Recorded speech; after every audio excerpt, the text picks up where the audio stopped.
Set it off, set it off, set it off. All right.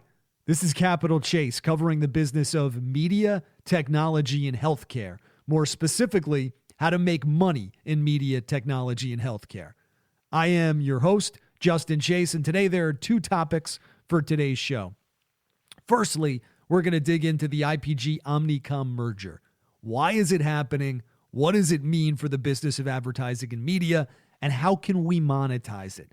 Secondly, what is the next big thing in gaming? And how do we play it? From an investment standpoint, that is. All right, let's dig into Omnicom and IPG. Peeling back the layers of the onion on Omnicom's business. From 2014 to 2023, revenue was approximately flat for a 10-year period. This year, up about 6%. In 2013, Omnicom's stock price was trading between $60 and $70 a share. Today, it's at $89. So it's essentially up 35%. Keep in mind, the S&P is up over the past decade 357%. On the IPG side of the coin, 2014 saw about $7.5 billion in revenue, while 2023 was about $10.9 billion in revenue. So up about 45%. The stock up about 75% over that time period. Still far less than the 357% of the S&P. So with this merger, what's going to happen now? I will tell you, I think this is a defensive play more than anything else. It's how do you continue to create value at the same rate as you have in the past when AI is optimizing half of your services and staff out of existence? On that point, I think this whole thing's a house of cards. I mean, take Omnicom and IPG's biggest spending clients. This is, I'm reading through some of them, P&G, Amazon, Pepsi, Samsung, Pfizer, McDonald's, Kellanova. All it will take is for one of these clients to realize I can get the same level of service with more innovative thinking and agile operations from an AI augmented agency. I don't have to deal with non-transparent services. And by the way, if you have not heard this term, non-transparent services, this is like the term du jour right now, along with principal media buying. And non-transparent services, very much like they sound, are services that the holding company, it doesn't have to be a holding company, but any agency or media company, are intentionally obfuscating. This could be black box programmatic, and many agencies, I should say, when it comes to programmatic buying, are fully transparent. They tell you exactly the inventory they're bidding on. They disclose all of the bids, the rates. It's an entirely transparent process. Sometimes that process is called the supply path or supply path optimization.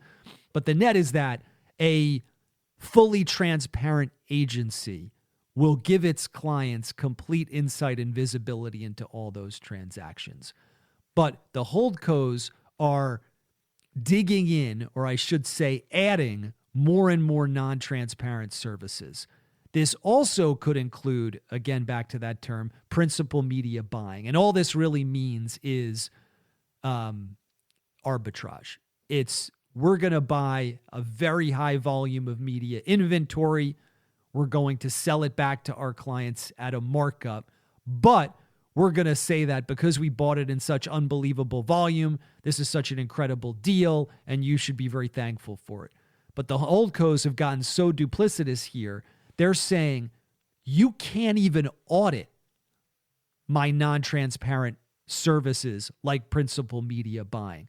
Because I'm giving you such favorable rates, if they really are, how could you have the audacity to even consider asking me for an audit? The key takeaway is that this merger benefits IPG and Omnicom far more than it does their clients.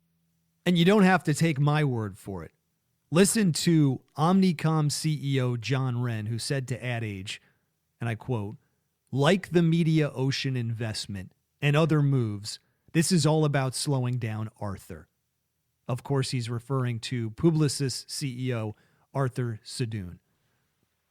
What does this all mean? Firstly, I don't believe this is a bad move for them. I think they understand, and this is Omnicom, IPG, this is the big four in advertising and media. I think they are starting to reconcile with this is the beginning of the end. And unless we do something major, this would have 5 years ago been considered, I think, heresy. This was totally just absolutely outside of the realm of possibility not that long ago. But now, although people are like, wow, this is going to really change how we do things, I don't think people are saying, holy shit, I can't even believe this is happening. And the reason they are not up in arms or just blown away that this merger could take place is because we are at a watershed moment in the media and advertising industries. When you think about artificial intelligence, and the way I like to talk about artificial intelligence is that there's aspirational AI. This is artificial intelligence that is going to, at some point in the future, 3, 4, 5 years out, going to transform a particular business, a strategy, an idea, an activity, an operation. But then there's functional AI. And functional AI is this artificial intelligence that has kind of been at a rolling boil, or a slow simmer, maybe is a better way to phrase it, for a number of years. One of the things clients are asking me now on the media side is, well, show me examples of artificial intelligence in media. And my response to them is, look at Google. Look at Yelp. Artificial intelligence has been deeply integrated into products or media platforms like Yelp, like Google, and dozens of others, Meta, for years.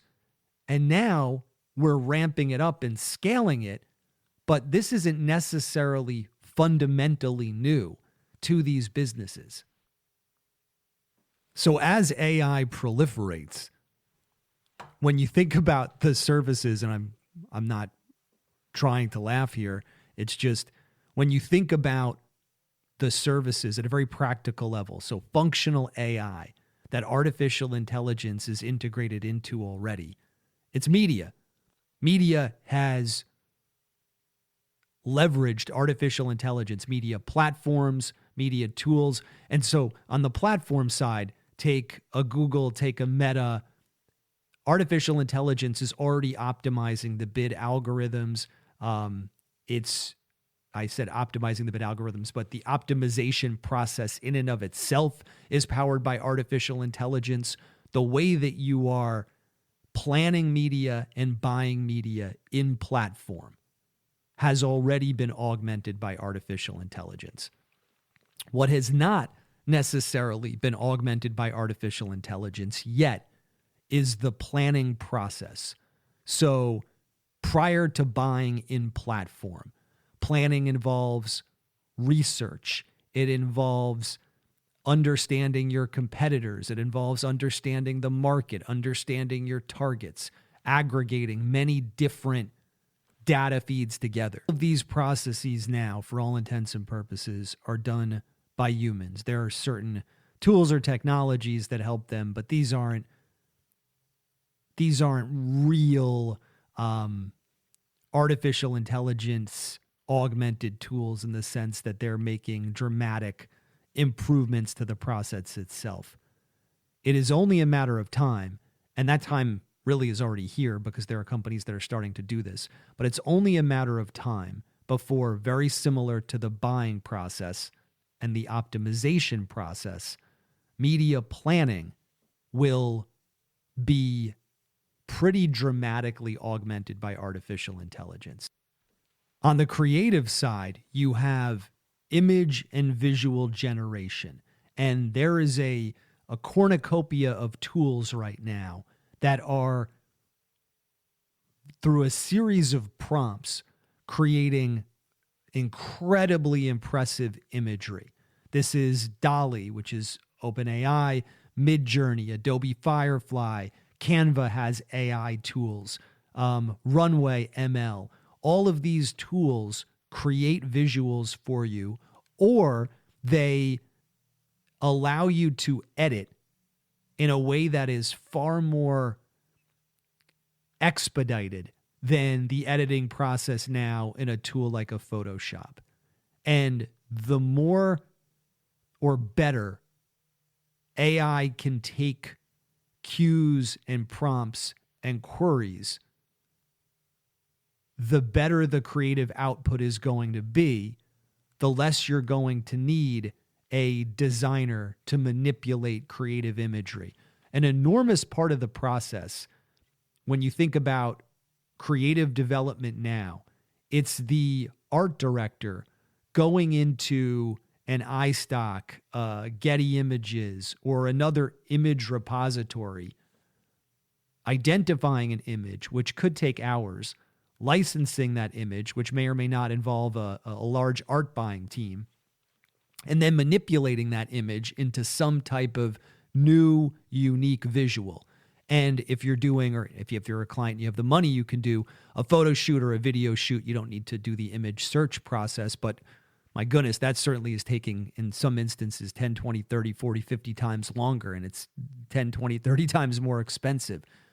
If artificial intelligence can do all of this, and it can, as it's able to do it more efficiently, you are massively cutting down on the amount of time it will take to go from strategy and ideation to creative development, to creative output, to media planning, to media buying, to media in market, to you have an end user or a target audience member interacting and engaging with a campaign that you've created.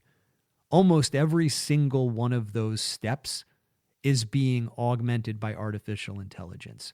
We know this, and obviously the holding companies know this, but as you think about, well, where does the agency's role then, or how does the agency's role change? It becomes less about the execution and more about the strategy. Where are we going to invest? Who are we going to target? And even information like that obviously can be augmented by AI. But the role of the agency becomes far more strategic in nature. It's less about the execution, as AI will be able to do so much of the execution and the optimization. So understanding this, I think IPG and Omnicom are trying to meld their best minds together to A, take up a defensive position, but B, start to create a better plan together than they'd be able to create on their own. Nobody, at least that I've heard, and I speak to C-level clients on a weekly basis, I speak to other agency C-level folks and mid-level folks and junior folks all the time. I don't believe anybody has an effective answer to this yet. And the answer, by the way, might not be the agencies. It could be the consultancies. It could be in-housing, although I don't think it will be that. I just think fundamentally client cultures preclude them from being creative to the extent that an agency's culture allows them to be creative and really tap into the into cultural norms and mores and exploit those in such a way that really ignites engagement to the extent that a campaign or program can go viral. All that being said, don't have the answer to this yet. I think it's a smart move, but if I am a client, I am asking major questions right now of this merger. I am rewriting my MSAs, and I already see clients doing this. I think it's a smart move. I want to make sure there are no non-transparent services. I want total transparency. If the promise of this merger is, oh, great, I have better rates, well, you better show me how much better those rates are. You better let me do an audit. You better really peel back the layers of the onion on how you're getting from point A to point B in your ROI calculus. Because if I feel for just a minute that you're pulling the wool down over my eyes, I'm going to be exiting my relationship with you very, very quickly. To that point, this feels so much more about self-preservation than it does innovation and advancement. So again, clients, really be cautious if your agency is an IPG or Omnicom agency. That is not to say there are not fantastic IPG and Omnicom agencies. There are, and even beyond that, there's a lot of wonderful people there. I'm friends with many of them. This isn't to throw dirt, but it does bear examination, and that's what we want to do here.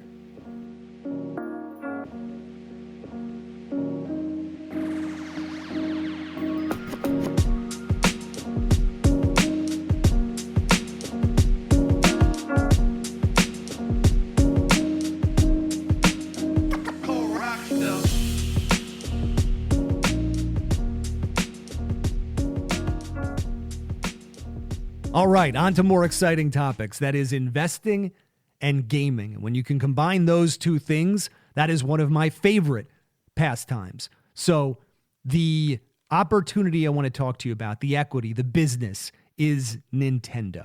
Nintendo. You're probably thinking, wait a second, Nintendo like the Nintendo I used to play when I was 8 years old, Mario and Luigi? Yes, that Nintendo. That Nintendo is in an incredibly unique position at the moment. Why is Nintendo unique? Why is Nintendo, I don't know why I'm saying in. Why is Nintendo unique? Firstly, its IP is extraordinarily valuable, and it's very undermonetized at the moment. Nintendo is, for a couple reasons, right at the precipice of just absolutely blowing it away. And they've done this before. People have a short-term memory, and I'll talk about that in just a moment. But firstly, they're just starting to scratch the surface on parks. As of December 2024, there are 2 operational Super Nintendo World-themed parks. One in Japan, it's a Universal Studios. It opened on March 18th, 2021. The other, Universal Studios in Hollywood, opened in 2023. Additionally, there are 2 more Super Nintendo World areas under construction. One is Universal Epcot at Universal Orlando Resort. This is scheduled to open in May of 2025. Another is a Universal Studios in Singapore, expected to open also in 2025. Parks can be a $1 to $2 billion ancillary business. Nintendo, as I mentioned, as of 2021, they are just starting to get into the parks business. For Disney, parks is one of their most profitable businesses. That said, this is not it. There's also films. Super Mario Brothers movie, which released a couple years ago, grossed $1.3 billion. It was one of the highest grossing animated movies of all time. There's another movie slated to release in April 2026. Back to Nintendo intellectual property. Think about Mario and Luigi. Think about Link and Legend of Zelda. Think about Pikachu and how crazy popular that has been over the years. Think about Donkey Kong. These are all very well-known and beloved characters in the United States. But in Asia, they're woven into the cultural fabric. They are part of the zeitgeist. They have International Nintendo Day, does Japan. Super Nintendo World has become bigger than Disney World over there. It is incredibly popular, Nintendo is. And the way that consoles work, so I'll pause and take a step back. All of this, the parks, the movies, the way they've embedded themselves into the culture, all of this, in addition to the fact that, oh yeah, they're a gaming company. They are a gaming company. And I think people have kind of forgotten this because the way console cycles work, for those who don't know, is they typically are refreshed every 6 years. So every 6 years or so, a new PlayStation comes out, a new Xbox comes out, and a new Nintendo comes out. The last Nintendo to come out, the last Nintendo console, was the Switch. And the Switch was revolutionary in that it married handheld gaming with desktop gaming. It could plug into your TV in this handy little dock. You could take it out of the dock, and then you had 2 joysticks that connected to a screen, and you had a portable console. And people absolutely love this. I have one. I've used it. It's incredible. The technology is unbelievable, but it's unbelievably old. It was innovative 6 years ago. It should have been refreshed after year 6, but now we're past year 7. We're almost into year 8. So we're at the very tail end of this console cycle. But customers remained engaged with the IP and with the gaming console, despite the fact that the technical specs of its hardware are vastly inferior at this point to PlayStation 5 and the latest Xbox. That said, the stock is up 41% year over year. The S&P is up 28.5%.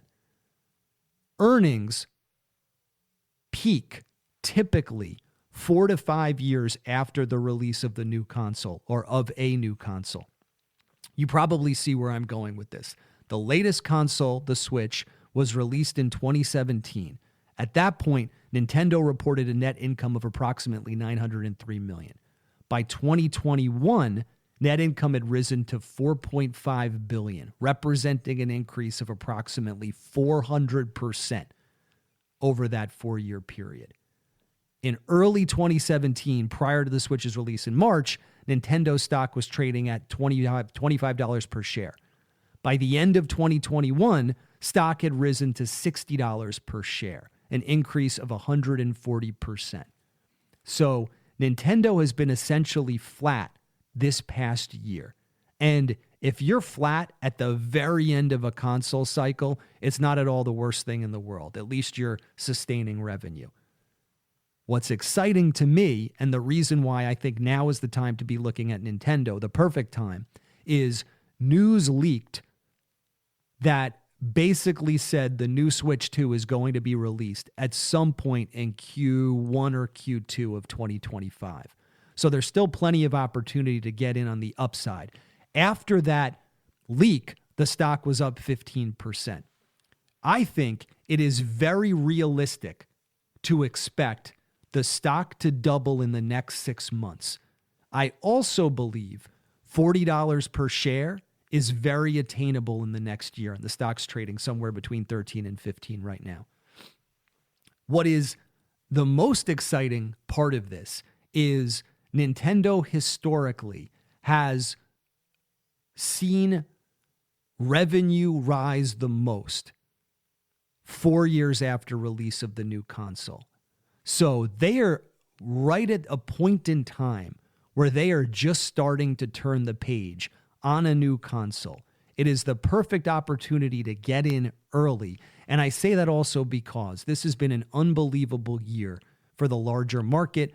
Obviously, we all know what the Magnificent Seven has done, but the market is so overbought at the moment. Equities are wildly expensive. There are very few sectors where you're able to get in at a reasonable price to earnings ratio. Even if you look out and project forward PE, you're still in a position where stocks are looking expensive. Nintendo is not one of those cases. There is really fantastic upside. The price is very reasonable right now. And I think based on what has been leaked in terms of the pictures of the Switch 2, in terms of the rumored hardware, it's supposed to be on par with the PlayStation 5. If Nintendo, and they don't have to do a lot here, really all they need to do is replicate the Switch form factor, come up with a few really tiny innovative bells and whistles in terms of in terms of the functionality, but the hardware, if they can just upgrade that to the extent that it is now on par with the PlayStation 5, they're going to make this console one of the best-selling consoles of all time, and that is going to have a major impact on the stock. So that is why I like Nintendo. That is my thesis. Consider it. This is not investing advice. This is purely informative. And rock on. I'm your host, Justin Chase, and this is Capital Chase.